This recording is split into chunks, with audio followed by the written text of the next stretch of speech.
السلام علیکم۔ کیسے ہیں آپ سب؟ امید کرتا ہوں کہ آپ سب خیریت سے ہوں گے۔ دعا ہے کہ اللہ پاک آپ سب کو خیر و عافیت سے رکھے۔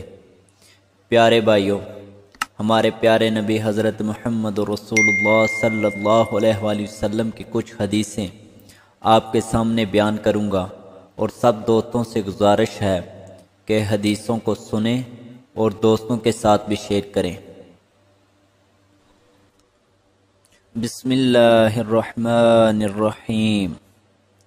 رسول اللہ صلی اللہ علیہ وآلہ وسلم نے فرمایا کہ مومنوں کی مثال پودے کی پہلی نکلی ہوئی ہری شاخ جیسی ہے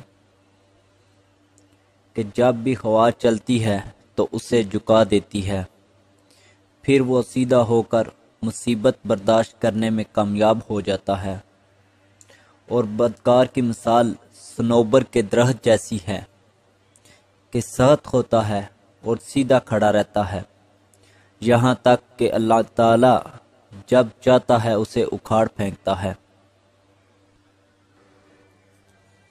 میں نے سعید بن یسار ابو الحباب سے سنا ہے، انہوں نے بیان کیا ہے کہ میں نے ابو ہریرہ رضی اللہ تعالی عنہ سے سنا ہے کہ رسول اللہ صلی اللہ علیہ وآلہ وسلم نے فرمایا کہ اللہ تعالی جس کے ساتھ خیر و بلائی کرنا چاہتا ہے اسے بیماری کی تکلیف اور دیگر مصیبتوں میں مبتلا کر دیتا ہے۔